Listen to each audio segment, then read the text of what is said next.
নমস্কাৰ বন্ধুসকল, মই আপোনালোকক সকলোকে মোৰ চেনেললৈ স্বাগতম জনাইছোঁ। বন্ধুসকল, মোৰ নাম গোবিন্দ ৰাজ খোৱা, মই এষ্ট্ৰ'বাস্তু এক্সপাৰ্ট নিউমেৰলজিষ্ট। বন্ধুসকল, আপোনালোকৰ সুবিধাৰ্থে মই চেনেলটোত বাস্তুৰ সম্পৰ্কে, সংখ্যাতত্বৰ সম্পৰ্কে, জ্যোতিষৰ সম্পৰ্কে, তাৰ লগতে আপোনালোকৰ বিভিন্ন সমস্যাৰ সমাধানৰ উপায়সমূহৰ সম্পৰ্কে আলোচনা কৰি থাকোঁ। গতিকে যদিহে আপোনালোকৰ মোৰ চেনেলৰ ভিডিঅ'সমূহ চাই ভাল লাগে, অনুগ্ৰহ কৰি মোৰ চেনেলটো ছাবস্ক্ৰাইব কৰিব, ভিডিঅ'সমূহ লাইক কৰিব, কমেণ্ট কৰিব আৰু যিমান পাৰে শ্বেয়াৰ কৰিব। বন্ধুসকল, আজি মই আপোনালোকৰ লগত আপোনালোকৰ ৰিলেশ্যনশ্বিপৰ সমস্যা দূৰ কৰিব পৰা এটা চমৎকাৰী উপায় সম্পৰ্কে আলোচনা কৰিবলৈ আগবাঢ়িছোঁ। বন্ধুসকল, আজি মই যিটো উপায় সম্পৰ্কে আলোচনা কৰিবলৈ আগবাঢ়িছোঁ, এই উপায়টো যিসকলে ৰিলেশ্যনশ্বিপত আছে তেওঁলোকৰ কাৰণে লৈ আহিছোঁ। তেওঁলোকৰ যদি ৰিলেশ্যনশ্বিপত কিবা সমস্যা হৈ আছে, তেওঁলোকৰ ৰিলেশ্যনশ্বিপত প্ৰথম অৱস্থাটো ভালেই আছিলে, বৰ্তমান লাহে লাহে কাজিয়া হ'বলৈ লৈছে, ইজনে সিজনৰ কথা সহ্য কৰিব নোৱাৰা হৈছে, দিনক দিনে কথা নিমিলা হৈ আহিবলৈ লৈছে, আনকি ইজনে সিজনক ব্লক কৰাৰ দৰে সমস্যা আহি পৰিছে, ৰিলেশ্যনশ্বিপত দূৰত্ব বৃদ্ধি পাবলৈ ধৰিছে। এই ক্ষেত্ৰত কি উপায় কৰা উচিত সেই বিষয়ে ক'বলৈ আগবাঢ়িছোঁ। কি উপায় কৰিলে আপোনালোকৰ ৰিলেশ্যনশ্বিপটো পুনৰ আগৰ দৰে হৈ পৰিব, সংঘাতবিলাক দূৰ হ'ব, মনৰ অমিলখিনি দূৰ হ'ব, কি উপায়েৰে আপোনালোকৰ ৰিলেশ্যনশ্বিপটো আগুৱাই লৈ যাব পাৰিব, কি উপায়েৰে পুনৰ আপোনালোকৰ সম্পৰ্কটো মধুৰ কৰিব, সেই বিষয়ে ক'বলৈ আগবাঢ়িছোঁ। বন্ধুসকল, এই উপায়টো সকলোৱে কৰিব পৰা উপায়। বন্ধুসকল, কি কৰিব লাগে, আপোনালোকে প্ৰত্যেক দিনে ৰাতিপুৱা শুই উঠি নিজৰ বাওঁ হাতত এটা কোড লিখিব লাগে, মেজিকেল কোড।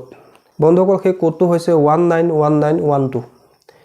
এই মেজিকেল কোডটো আপোনালোকে প্ৰত্যেকে নিজৰ হাতত প্ৰত্যেক দিনে ৰাতিপুৱা শুই উঠি ৰেড পেনৰ সহায়ত নিজৰ লেফ্ট বডি পাৰ্টত, বাওঁ হাতত লিখিব পাৰে, বাওঁ বাহুত লিখিব পাৰে, বাওঁ ঠাইত লিখিব পাৰে, বা আপোনালোকে বাওঁ ভৰিত কলা ফুলতো লিখিব পাৰে। অৰ্থাৎ নিজৰ লেফ্ট বডি পাৰ্টত আপোনালোকে ৰেড পেনৰ সহায়ত এই মেজিকেল কোডটো লিখিব। লিখি লৈ আপোনালোকে হাত দুখন বন্ধ কৰি সেই ব্যক্তিজনক, যাৰ লগত আপোনাৰ সম্পৰ্কটো মধুৰ হোৱাটো আপুনি বিচাৰিছে, তেওঁক স্মৰণ কৰিব, তেওঁৰ চেহেৰাটো মনলৈ আনিবলৈ চেষ্টা কৰিব। আৰু আপোনালোকে এটা বীজ মন্ত্ৰ 3 বাৰ ক'ব। আৰু বীজ মন্ত্ৰটো কওঁতে আপোনালোকে মুখখন উত্তৰ ফালে ৰাখিব। আপোনাৰ মুখখন বীজ মন্ত্ৰটো কওঁতে উত্তৰ দিশৰ ফালে থাকিব লাগে। বন্ধুসকল, সেই মন্ত্ৰটো হৈছে ওম ক্লিম ক্লিম ক্লিম। অৰ্থাৎ এই ক্লিম বীজ মন্ত্ৰটো আপোনালোকে 3 বাৰ ক'ব। ওম ক্লিম ক্লিম ক্লিম। আপোনালোকে সম্পূৰ্ণ সেই ব্যক্তিজনৰ চেহেৰাটো আপোনালোকে মনলৈ আনিব চেষ্টা কৰিব। মনলৈ আনি উত্তৰ দিশলৈ মুখ কৰি হাত জোৰ কৰি আপোনালোকে এই ক্লিম বীজ মন্ত্ৰটো 3 বাৰ ক'ব, ওম ক্লিম ক্লিম ক্লিম। আৰু এই প্ৰক্ৰিয়াটোকে আপোনালোকে কণ্টিনিউ 15 দিন কৰিব। ৰাতিপুৱাৰ সময়ত আপোনালোকে প্ৰয়োগটো কৰিব। আপোনালোকে নিজৰ লেফ্ট বডি পাৰ্টত এই মেজিকেল কোডটো লিখিব। লিখি লৈ উত্তৰ দিশলৈ মুখ কৰি যিজন ব্যক্তিৰ লগত আপোনাৰ সম্পৰ্কটো ভাল হোৱাটো বিচাৰিছে, তেওঁৰ চেহেৰাটো মনলৈ আনি আপোনালোকে এই মন্ত্ৰটোক, এই বীজ মন্ত্ৰটো আপোনালোকে 3 বাৰ ক'ব, ওম ক্লিম ক্লিম ক্লিম।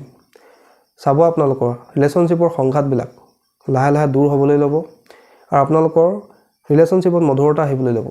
এই উপায় কৰিলে ৰিলেশ্যনশ্বিপৰ যিকোনো সমস্যা আপোনালোকৰ দূৰ হ'ব। বন্ধুসকল, সম্পূৰ্ণ আস্থা ৰাখি, ঈশ্বৰৰ প্ৰতি ভক্তি ৰাখি আপোনালোকে এই প্ৰয়োগটো কৰিব। নিশ্চয় আপোনালোকৰ জীৱনৰ ৰিলেশ্যনশ্বিপৰ সমস্যা দূৰ হ'ব, আপোনালোকৰ ৰিলেশ্যনশ্বিপত মধুৰতা আহিবলৈ ল'ব।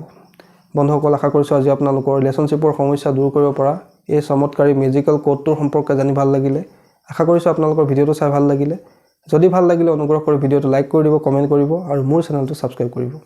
ধন্যবাদ।